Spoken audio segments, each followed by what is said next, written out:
Richard Greed, 29 years. Sounds like a life sentence, doesn't it? Serving life, 29 years. 29 years of absolute pleasure for the record. History teacher, Master in Charge of Rugby. Social Tutor, 2003 to 15. And since then, up to current date, the Undermaster. To start off, I would say when you after 29 years looking back and you get perspective, you can obviously reflect on your entire life. And I've got to say, my tutoring years were probably my most enjoyable. And that's not to detract from the other years or the other things which I did, but I think being a tutor is the hardest job in the world. It's also the most rewarding. And I see it because you know, the boys now who I had through the boarding house, the boys are, oh gosh, they're in sort of their 30s and, you know, families and you know, it's an incredibly privileged position that you have as a tutor, because the boys arrive as, you know, little children at 13, you know, starry-eyed and, you know, everything in a smorgasbord of opportunities in front of them, and you need to guide them through that you know, development. And, you know, 5 years later, you know, they're 18, they are men moving out into the world, and that just is a phenomenally privileged position to be in, and a huge responsibility. And I think my approach to tutoring was really to kind of treat them like my own children. And quite get emotional thinking about it. But you know, you kind of, I think talking to some of the boys recently, you kind of, you know, little actions which you do day in, day out, which you kind of just take as a matter of course, and you don't really reflect on them. You think it's the natural thing to do in your daily interaction with them. You know, they can have profound impacts on their lives, and you probably at the time don't think about that.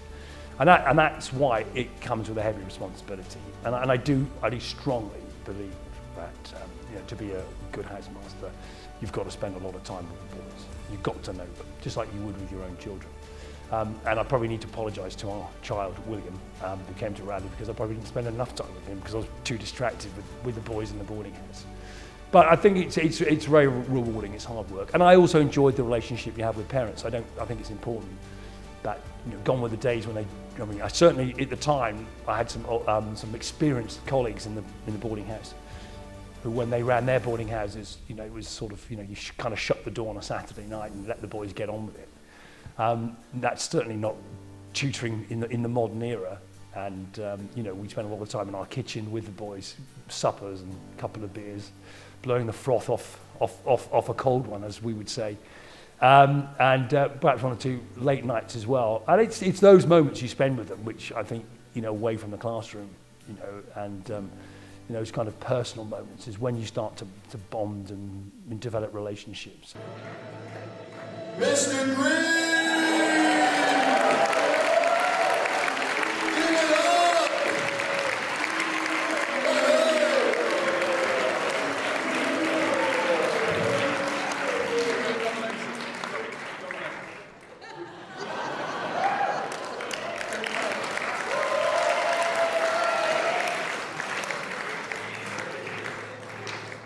I knew nothing about this. Elbow! Right, you need to be focused, because you never know when the egg is going to come your way. Because it could be there. Don't drop it.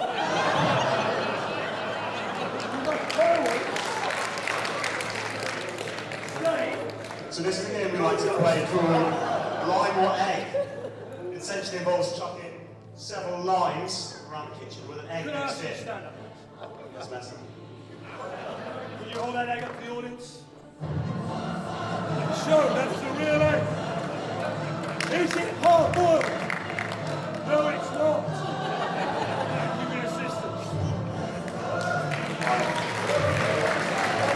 Ready to? Warm up the line. Warm up, yes, for all up. The idea is to flick the egg off his elbow without letting it hit the ground.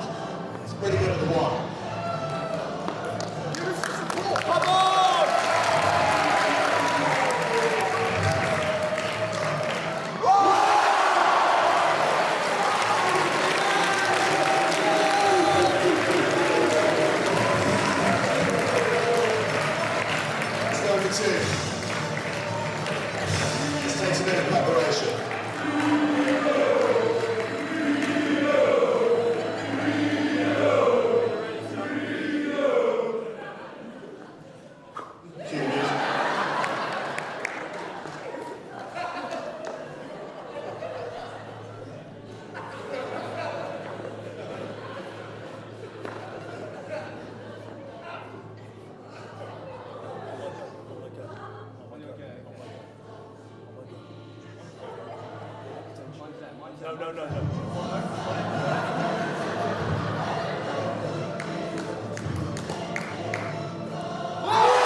Best memories on the rugby field. Now, it was suggested to me I might like to talk about the entire my rugby time here. And I thought that'd be deeply unfair to talk about each team because I would certainly miss people out. And that would offend people and upset. And hand on heart, every team is special to me every single year. And I think it will be churlish to be in a position where you want to sit down and start saying, well, this team, that team. You've got unique individuals. There's always talent in the year. There are always amazing moments to reflect on. And there's some standout performances, which again, just will forever live in the memory. So to try and draw comparisons between them, it was suggested I might like to pick my all-time 15. I mean, that would be impossible. I thought about it, but I thought, no, that's too dangerous territory to get into. However, I will give a little bit of an insight perhaps and pick out one or two moments. I mean, undoubtedly, you can't escape the fact that 1995, 12 games, unbeaten, 15, which Radlei's only achieved that twice in its history, once in 1990, and then we were very fortunate in 1995 to go unbeaten. And we still meet regularly as a team, and we've got a couple of years' time, we've got a 30-year reunion. So, and it says a lot about the boys, how sport brings people together. And that group of boys have stayed in contact throughout and are the best of mates. And we sit around and have a couple of beers and reflect on things. So stand-up moment, so that was amazing. And actually it's interesting, you realise in sport, success obviously it was often very narrow margins. And we were playing Cheltenham that season and they were the big team to beat. We were playing them on big side here. And we won the game, I think it was about 13-8 or 9 or something. And the difference was that they were attacking and had an opportunity to score. Their player threw the pass and it was intercepted on the halfway line by our captain, Ross Jennings, who great player, good leader, a great leader. Probably need another yard of pace. Sorry about that, Ross. But he managed to make it to the line. And that, they could have scored easily if they timed the pass correctly. They didn't. We intercepted, we scored, and we went unbeaten. They lost one game, and that was to Radley. And so that then obviously you can't escape the fact that's a highlight. But there are also at the same time some other amazing kind of highlights. When you think of little moments in games, I'll never forget Tom Buckley. We were playing Wellington, and their winger, who was very quick, had got away, and he was heading to the corner, and it would have scored, which would have won the game. And Tom, who seemed to be about 3 pitches away at the time, I looked across, I thought, he's out of position, where the hell is he? And he's quick, and the other boy was very quick. And suddenly he came from nowhere, like an I can't say that word, a missile, and absolutely poleaxed him, and miraculously stopped him short, right in the corner. It was an amazing moment, and I kind of still think about it. And we won the game. There was Tom Rees, who come up from the second team, and had an amazing game. And we were playing Wellington on another occasion, and he kicked the conversion from the touchline off with his left foot. Those moments remain. Harrow, we hadn't lost to Harrow for about 6 years. I remember it was 10-9. Last play of the game, we got a penalty on halfway. And there was Tom Atkinson, who wasn't our regular goal kicker, but I'd seen him kicking in training. He would either hit the corner post or it would sail between the uprights. But he had a boot like a one eye and off the fairway. And we were going to kick to the corner. It was Simon Dalrymple who was saying, "Oh, kick for the corner." I said, Simon, young, slightly inexperienced. I said, "Simon, be quiet." I said, "Tom, stick it between the sticks." And the moment he made contact, you just knew. You didn't even need to watch it. In fact, I think the ball is still sailing somewhere over Harrow. And so that was a great moment.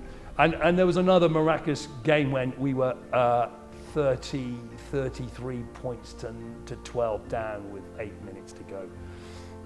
2009, Charlie Goodwin's team. Fergus Taylor, who's on the staff here, was playing in that game. We often talk about it. Well, I talk about it, he listens. It doesn't say much. And of course, you're not going to win a game from 33 points to 12 down unless you believe in yourself. And we just somehow scored, we had try after try after try. And I thought we kind of got back to respectability within one score, and I looked at my watch, I thought, well, time's up, but the referee had time for one more play. And we kicked off, and I'll never forget it, we knocked it on, so I thought, well, that's it. But he played the scrum, and it was their put-in. And the scrum off puts the ball in, and he misfeeds it. I mean, puts it in skew, and we get a free kick, so we got possession back, because all they needed to do was kick the ball off the field, and we'd lost the game. And we counter-attacked, and they gave a penalty away on the 10-metre line. I always say it was Fergus, it wasn't, but I'll make out it was Fergus, gave the penalty away. And our captain, who'd kicked everything all afternoon, and it was a very difficult kick, and he kicked the ball between the sticks, and we won 35-33, final whistle went. I mean, sport doesn't get any better than that. And that taught me, even having coached rugby for all those years, that taught me one lesson about, it doesn't matter, there's 2 minutes to go, you're never beaten. You just got to keep thinking like you're going to win. So that was a great moment. And then of course, I mean, and we're very proud of our boys who've come through the school to go and do great things. I mean, it was absolutely privileged to have Nick Wood, for example. Nick, I like to say I taught him, but Nick's quite bright, so I didn't teach him. But I coached him, and being a fullback and Nick being a prop, I made out I knew a lot about prop play. But I was so much of a control freak that I needed to control how we got possession. So I took a deep interest in forward play, much more so than back play. And and Nick, we're very proud of Nick, because Nick went on to have a very fantastic, distinguished career and toured with England, but sadly never got capped. He got picked to play for England in 2007 against the Springboks out in Bloemfontein, but got injured on the Friday in the warm-up, which was tragic, and Nick never got capped. And I think it hurts me more than it hurts him. But no, we're very proud of people like Nick, and obviously Will Stewart, who's in the current England setup. Got Tom West of playing professional sport, a host of other boys as well have gone on. Toby Thames of playing. I've probably missed one or two. I have missed one or two out, but so we're very proud of our sportsmen. So and for Nick to come back and to take on the rugby, who was incredibly it must be difficult, I guess, when you've got the old man who's been there for a long time. But Nick was just magnificent, and I've got to say, I must mention James Gaunt. Who, doing the midgets one, I've had as much pleasure working with James, doing the midgets, as I have, doing the first 15. It's just, I just want 15 boys and a ball. Let's get out and we can have a game, can't we? Well, we need 30 boys, but as long as I've got my 15 boys sorted. Favourite? Well, I guess if you say JCR, there shouldn't be any memories, because I guess everybody's had a few drinks, haven't they? That's a really difficult one. I've got to say, it's a special place, the JCR. I think when boys come back to Radley, there's 2 places they want to go. They want to go see the chapel, even though they may have moaned about chapel. But I think you suddenly realise what an impact chapel has on them, which I'm delighted about. And secondly, they want to go down to the JCR because of lots of happy memories. I think we're very lucky. I think a lot of boarding schools have problems at weekends, boys going off into various towns, the pubs, or bringing beer into school. We've got very much of a trust system, and I think to have that as a fantastic outlet for them, where they don't need to have to think about going into Oxford. They can come down, have a couple of drinks, and relax. So in terms of favourite memories, I think there's been an awful lot. There's been a few late nights down there, not with the boys. That's more with Dons, but we probably shouldn't talk about that. But I just think the JCR, you cannot beat the JCR on a sunny day like this, on a Saturday night, when you've got the door open, the boys can come up there and have a drink. And it's just standing around and chatting with them. And you see them, they get to know you. They see your soft side, they see who you really are. And again, it comes back to what I was saying in terms of, I think building those relationships with boys which last a lifetime. And it's in those moments, those relationships are built. But from a personal note, I was unbelievably moved and touch by this year's 6'2", Archie Gomans on the JCR, who's head of JCR, had a bit of a whip round. And anyway, suddenly we had a very packed Saturday night a few weeks ago. And Archie said, and they all came, the boys that were outside, and they all came down into the bar. I thought, well, what's happened? Has it started to rain or something outside? I couldn't work out why. And Archie said, oh, can you come through, sir? I thought, oh, come on, what's happened now? And I had completely oblivious. And Archie got up and said a few words, bless him.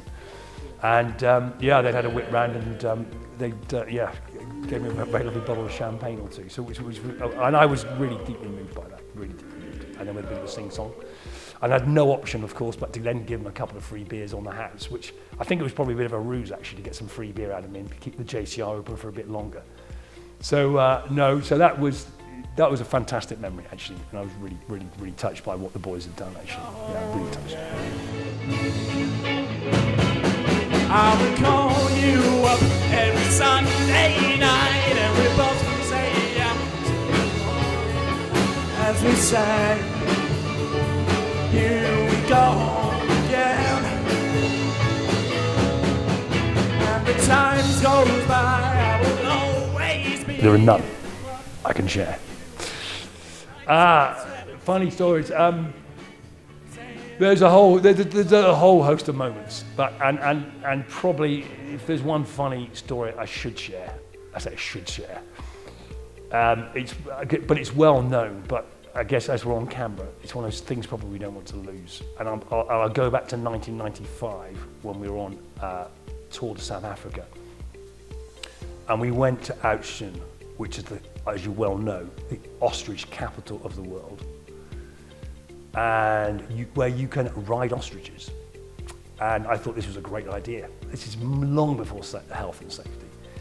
And so I thought we'll get a few of the quiet boys who really have not kind of had much of a profile on this tour. And so we got Charlie Starmer-Smith got on to an ostrich. And I'm not sure if many people have ridden ostriches, but ultimately what happens is you have a little box, and Charlie was quite short, so you need a big box to get him up there. Charlie won't mind me saying that.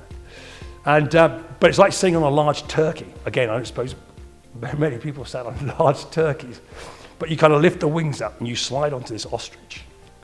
And they've got it in a little corral, and they've got it hooded. And then they take the hood off and they take the rope away, and off you go. I mean, it's like the races, or you're on this horse which just bolts. And honestly, to speed up or slow down, you put on his neck. So you put it towards you, it's like a brake. And then you want to accelerate, you push the neck forward. So I don't think Charlie got the idea of this. And so Charlie was on this ostrich, which just pulled it. And we were like, slow down, come pull back. And the ostrich, I think, panicked and just ran at a fence and got to the fence and collided into it. But Charlie kept moving and ended up in the compound in a field on the other side, about 20 yards into the dirt. And so he's the only boy I've had off games for an ostrich injury. So he missed the first 2 games of tour, because, I'd explained to his parents that, I'm sorry, your son's injured, he fell off an ostrich. But of course, you think it couldn't get any funnier than that, but it does. Because Vic Clements, who was our mascot, who did the second 15, Vic won't mind me saying that he was quite thick-set. Not always athletic, but a great coach. The boys loved him, but quite serious at times. And I thought it would be good for Vic's street cred to have a ride on the ostrich. Now, Vic didn't agree with me, but I'd take the personal responsibility, and I can use this opportunity to apologise to Vic.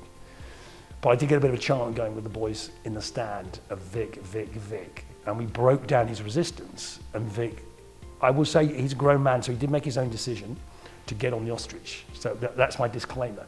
So Vic gets onto the ostrich in the same way that Charlie did, up on the steps, the wings up, on he goes. Now, to come off the back of an ostrich, which I'm sure you know, you just slide off the back and you end up trotting behind it. I don't think Vic had really clocked that's what you needed to do. So the ostrich, oh, by the way, we also had a little guide who did kind of give us some health and safety instructions. Well, the best piece of advice he gave was if you fall off, whatever you do, lay on the ground, because an ostrich can split you open by it's got one sharp claw. It can claw forward, but it can't claw back. So if you stood up, it can kind of open you up a little bit, but if you're on the ground, okay, it can't pull its leg back. So I thought that was good advice, so just stay on the floor. Everyone's got that. Anyway, so Vic probably hadn't taken that into account either. But the other thing the instructor said, he said, there's only one thing which can put an ostrich down in the wild, and that's a lion. But I think he hadn't met Vic Clemens. So the ostrich bolts, and Vic actually is somewhat rigid with fear, and he's hanging on for dear life. And the ostrich clearly is getting a little bit tired because he's done a few rides by this stage. And the ostrich starts to topple. Now, instead of Vic sliding off the back, Vic decides to go down with the ostrich. So he hits the floor, cloud of dust, the ostrich is on top of Vic.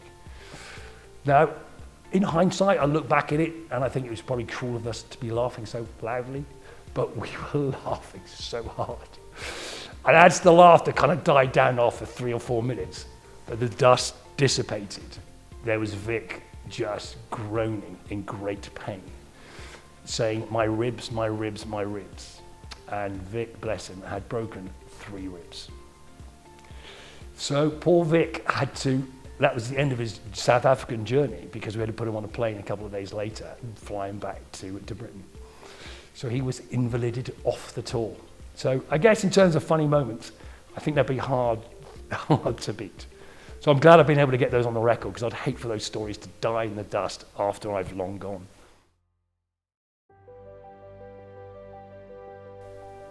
Proudest moment.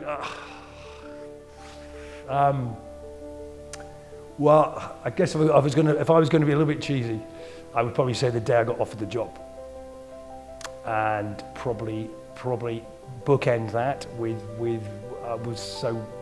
the office upstairs. RadSoc were amazing in terms of organising a reunion with the old boys, and to see so many people from the past 30 years all gathered in one room. You kind of think, okay, well, you get at least I've done a couple of things right along the way. So that I guess those two things kind of bookend, your career. And I guess again, this is a little bit cliched. I guess if I say the beginning and the end, I'll be honest. Everything in the middle, everything between the 2 points. I think proudest. Was it proudest moments? The question. So I often lose my train of thought, as the boys will know. Yeah, I mean the tutoring, my 12 years, no question. But I think everything. I've just enjoyed the journey so much, and I'm just grateful for the opportunity. And I've genuinely, I don't think I've ever come in on a day and not look forward to it. It's hard work, but more importantly, everybody's doing it with a lot of fun, big smile on their face, and most importantly, we all know why we're doing it. So guys, we've got the firebombing, okay, which has been carried out by Curtis LeMay's Bomber Command. The effort's been worth it because this feels very good. And I've always said, if you can find a job that you love, then you never have to work another day again in your life. And I've got a job I love, and I don't consider it, and I probably would have done it for free as well. But it's no good me telling the school that now, but I would have done it for free. Yeah, so I'm slightly worried because everybody, having made the decision to retire, everybody seems to tell me that, well, you're a bit of a people person, and you're going to miss people. And I kind of obviously had thought about that a little bit, but everybody keeps telling me. But on a serious note, I just think just being able to, you kind of forget. I mean, there aren't many, I use the word organisations, businesses, companies, where you can work, and perhaps there are kind of politics involved, and not everybody's pulling in the same direction. I think the amazing thing at Radley is everybody's pretty much on the rope or pulling in the same direction. And to be in a work environment where you've got everybody being incredibly supportive of each other, I think it's very fortuitous. And I think not everybody gets to kind of experience that. And in a beautiful environment with just amazing people. I mean, they talk about learning starting in the womb and ending in the grave. I still you know, it's been an education for me. I mean, the boys, you kind of, you know, okay, we're the teachers are on one side, but I'm still learning things every day. You sit down with Kevin Mosedale, you know, chatting with anybody, I've learned something, and I've just enjoyed.